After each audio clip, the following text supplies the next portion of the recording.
Good afternoon, everybody. I should begin by saying, because this is a question that was just asked of me by somebody on the front row, but I'm not actually a politics teacher, all right? I hope that's not going to be a barrier to some of you in your attention, but I'm a history teacher, and I also teach PSC, and I think with many things that we cover in history, it's always worth trying to anticipate some of the more difficult topics we're going to look at. So I'm going to give you a trigger warning for this lecture. There will definitely be some things that you hear which are not positive, they're not pleasant. If you came to this lecture hoping that there would be some guided meditation or swirling patterns or something like that, then I'm sorry to disappoint you. You're stuck here, you're here now. Because it's Wellbeing Week, and one of the questions we ask ourselves this week is, what does well-being mean to you? And of course, that matters an enormous amount to us at this school, because for better or worse, we all have our own well-being. And at NLCS, everybody matters, so therefore everybody's well-being matters. It makes sense for us, therefore, as scholars, to probe our understanding of well-being, and I'm going to do that within the context of history and politics. Many people, I would say people outside of this room, but maybe some people inside of this room, might say that well-being is a very modern concept. They might say it's a modern invention that represents our very modern way of living. After all, for those of you in this room, you belong to a generation where you're more likely to live longer than any other people who've ever walked on this planet. You're more likely to survive illnesses. You're more likely to experience therapeutic care that supports both your physical and mental health. You're more likely to take scientifically engineered supplements, and you were probably born in hospitals with technologies that your parents and great-grandparents and grandparents and great-grandparents could probably not even have dreamt of. You're more likely to travel the world, both for leisure, for education and for work. You're more likely to make meaningful conversations as a result, meaningful connections as a result of that with people from other cultures, and maybe even speak other languages. Even if you don't share every cultural or religious perspective with the people you might meet through your life, the chances are you will still be quite protective of those people, because there will be a level of respect and allyship that in our school we would call bridges, not barriers. You might think that it's the responsibility of the government to support these things. Maybe you believe, that things like mental health, fitness, financial security, relationships, sleep, freedom should all be part of the state's wider responsibility for you. After all, we talk about it in school, we talk about it in assemblies, we talk about it in your PSC lessons.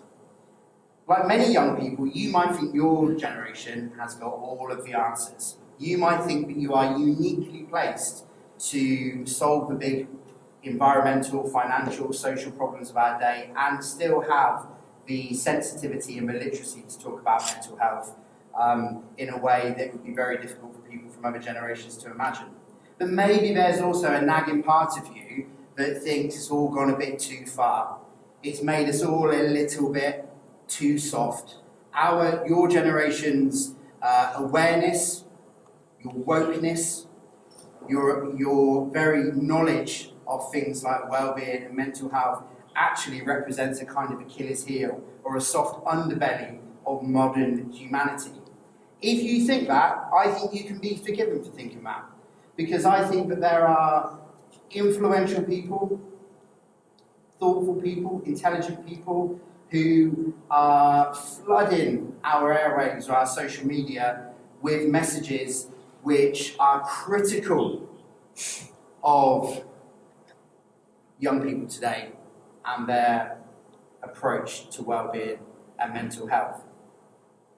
This is a tweet that Boris Johnson, who up until 3 years ago was the Prime Minister of Great Britain, made just about 10 days ago. And one of the things I want to say to you today is that I think that it's more complicated than that.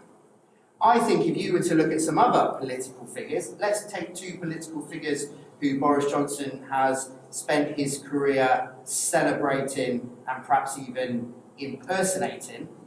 Where did they fit with well-being? Mrs. Thatcher, who became Prime Minister of Great Britain in 1979, famously only needed 4 hours sleep a night. She could not bear to go on holiday, to the extent that sometimes she would go on holiday and then abandon her family after a day or two. But yet she lived until she was 87 years old. What would she have said about our modern conceptions of well-being? And what about Winston Churchill, who led Great Britain during the Second World War? According to contemporaries, the people who were with him at the time, he frequently drank whiskey for breakfast, he frequently had champagne for his lunch, and on most days he would be seen either drinking brandy, eating cheese, or smoking cigars. He led his country during his 60s and 70s, and he died at the age of 90. What would he make of our modern views of well-being? What about more modern leaders? Donald Trump is 78 years old. That is, by any metric, an impressive age to be President of the United States. And in a recent report from a few weeks ago in the London Evening Standard, it said that his daily diet has been largely unchanged over the last couple of decades. On most days, Donald Trump will skip breakfast, apart from, on a hungry day, a McMuffin. According to people who've worked closely with him in a book that was published a few years ago, Donald Trump will often go for up to 16 hours without eating any food, and then he will have one meal, which almost always includes 2 filleted fishes, 2 Big Macs, and a chocolate milkshake. Some fries there.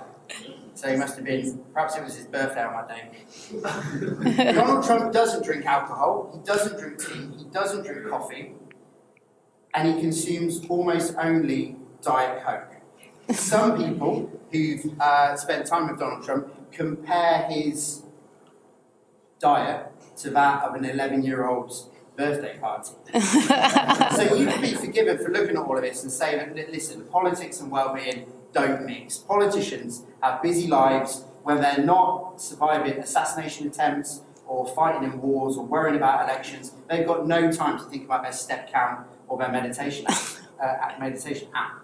I want to suggest to you the opposite. I want to suggest to you that throughout history, politics and well-being have always been connected, and it's often been an imperfect connection, it's often been an unequal connection, but it's always been quite a powerful connection. In our modern world, many countries have put well-being at the centre of their political agendas and their political programmes. Regardless of her sleep habits, I think if Margaret Thatcher was here today, she would make a case that her 11 years as Prime Minister of the UK did improve the well-being not just of her country, but of other countries too. I think she would talk about enriching large parts of the population. I think she would talk about increasing home ownership for working class people. I think she would talk about beginning the Northern Irish peace process, even though she didn't have a clear understanding of where it might end up. I think she would talk about helping to bring an end to the Cold War, all as having a direct benefit to the lives and the happiness of millions of people. I think if Winston Churchill was here today, he would talk about himself as a liberator from fascism. I think if Donald Trump was here today, he would be talking about his personal responsibility for preventing 7 wars. I'm not quite sure what wars they were, but he stopped them. And they would say all these things about people's happiness and their freedom and their well-being whilst eating their McDonald's and drinking their cognac. But let's dig deeper. Where else can we find evidence of politics and well-being in action? I think there are some quite modern examples, and I think we can trace these back even further. In 2019, Jacinda Ardern, who was at that point the Prime Minister of New Zealand, was notable because she launched the world's first well-being budget. And this targeted funding on reducing poverty, improving mental health services, and tackling family violence. Her government sought and had a measure of success in aiming to do all of these things and deliver economic growth. In Bhutan, they famously moved away from using gross domestic product as a means of measuring economic productivity and instead introduced a new metric called the Gross National Happiness Index. And this was combined with measures like universal healthcare, free education, the advancement of green technology, as a way of addressing the well-being of their population. In 2010, David Cameron, at that time the Prime Minister of Great Britain, instructed the Office for National Statistics to create a national well-being register, or a selection of measures where the government could look at the happiness of people in Great Britain. Inevitably, he came in for quite a lot of media criticism.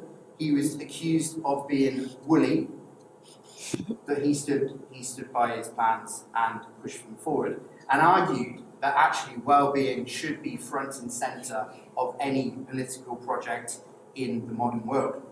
Since the 1970s, the World Bank has estimated that reforms in China, both economic and social reforms, have led to about 800 million people being lifted out of extreme poverty. This is so significant that in 2020, the Chinese government even announced that poverty had been eliminated. And this is combined with other things like advances in literacy, education, life expectancy, and healthcare. And what's more, Chinese leaders have used the language of well-being to justify their actions. They've talked about people development, people well-being, and common prosperity. And of course, in Singapore, we're lucky to live in a country which is well respected globally for its well-being focused policies on housing, education, health, and mental health. But beyond that, the Singapore government has stated that they want mental health to be a key feature of their long-term tourism strategy. I don't think these things happen in isolation. I don't think these things have happened from nowhere. I think if we look back, we can see that the politics of well-being has been evident in other contexts at other times. So if we were to look, for example, at ancient Greece, we can see lots of evidence of ancient Greek politicians talking about the importance of their populations flourishing, the importance of their populations having a good life. Aristotle talked about exactly that. Talked about how material wealth and success should not come before living a balanced and virtuous life. Ancient Rome, we often associate with gladiatorial battles, with cutthroat politics and things like that, but this is also the political system that gave us the concept of bread and circuses, the idea of making people happy as being a crucial part of their political development. In the medieval world, when we look at medieval Europe, when we look at the kings and queens and princes and emperors of Europe, we see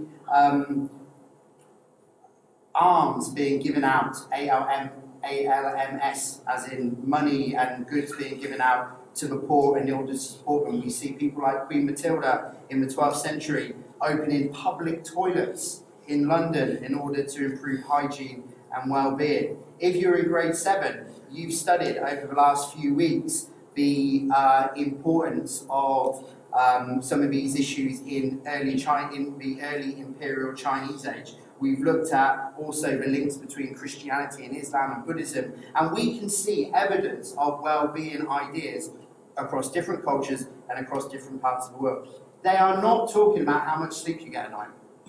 They are not talking about how many steps you make, but they are talking about living a virtuous life. They are talking about an understanding of well-being that, although it's evolved today, is still very much present.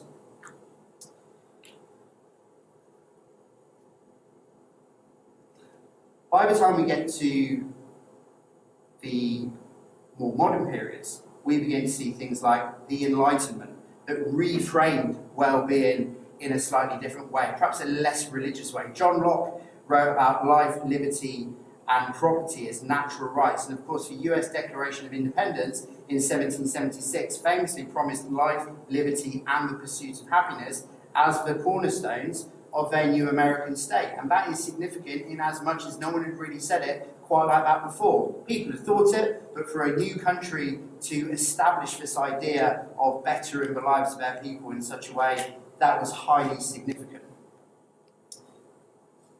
But it doesn't always move in a straight line.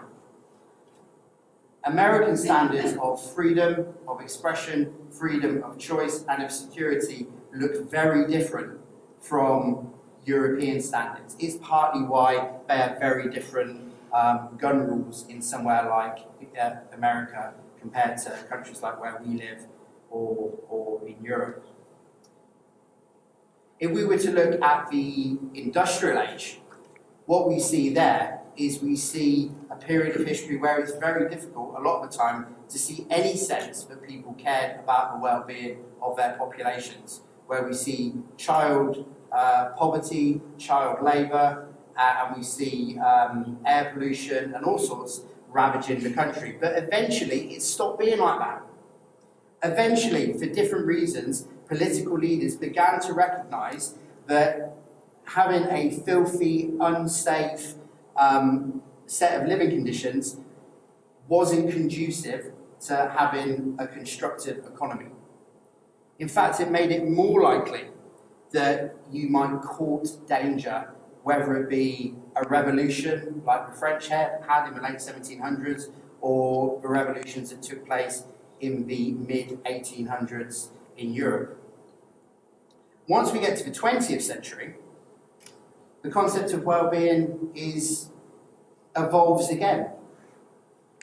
There are two world wars in the 20th century. If we keep things simple and say that one of these wars was initiated by Nazi Germany, then we can look at some of their well-being policies. It wasn't presented in such a way, but their economic plans, their Strength Through Joy program, was central to their political program. Subsidising leisure, subsidising travel, giving people cultural opportunities. As long as you fit the Nazi ideal, there was a degree of well-being. Now, the Nazis' approach to well-being was conditional, it was exclusionary, it was underpinned by repression. Their policies did not apply to you if you were Jewish, or Roma, or Sinti, or gay, or disabled, or a communist, or a Jehovah's Witnesses. Their policies were tied to militarism, their policies were tied to eugenics, but at the same time, they represented well-being being co-opted by an authoritarian state. So the wars of the 1910s and the 1940s, I think, redefined many people's conceptions of what we mean by welfare and security, and by extension, well-being. In 1942, the Beveridge Report was published in Great Britain. By any standard at the time, it was seen as comprehensive and ambitious. It proposed the creation of a welfare state. It proposed that the mission of the post-war government should be to tackle the 5 giants of want, disease, ignorance, squalor, and idleness. Although Winston Churchill, the Prime Minister at the time, was broadly supportive of much of what was said, he was lukewarm about how feasible it might be. He was ambivalent about how practical it might be to deliver what the Beveridge Report was seeking to do. But what it did do is it led to the creation of Britain's national insurance scheme. It led to more support for families. It led to a reduction in poverty. It led to unemployment and sickness benefits. It led to the creation of Britain's National Health Service. It led to better access for housing and education. And by any measure, the ideas in the Beveridge Report improved the well-being of British people and critically contributed to a wider discussion about well-being across Europe and beyond. After the Second World War, France, Germany, the Netherlands, Scandinavia, and others went, in many cases, further and faster than Britain in expanding social insurance, benefits, education, and welfare. Much of this is ingrained in the modern European Union standards. So if you're a member of the European Union today, there are standards and goals for member states that cover an array of measures that are designed to improve the well-being of people. Anything from the amount of time you're allowed to spend at work, you're entitled to maternity or paternity pay, health and safety, anti-discrimination, poverty, rights to housing, healthcare and education. The politics of well-being have shaped the European Union. The politics of well-being shaped the post-Second World War world. And none of us should be surprised by this, because the politics of well-being have been alive since antiquity. If we look globally, we can see the politics of well-being enshrined within the UN Declaration of Human Rights of 1948. There are sections in that document which refer to rights and entitlements about health, education, and social security. Much of what has been written in this document has been mapped onto legal systems and legislation around the world. After all that, as we enter the second half of the 20th century, we have the Cold War. And when we think of the Cold War, we often think of the space race, we often think of the ideological battle, we often think of the arms race between these two countries, the USA and the USSR. But both sides also sought, over a long period of time, to establish that their way of life, their economic system, was better than the others. If you're an American, you would say that your system leads to people being happier, richer, more productive. If you were living in the Soviet system, you would say that your system would lead people to be happier, richer, more productive, and maybe more equal. Now, drawing this together, I think that this paints a picture that from the ancient world to the modern day, well-being has always been present.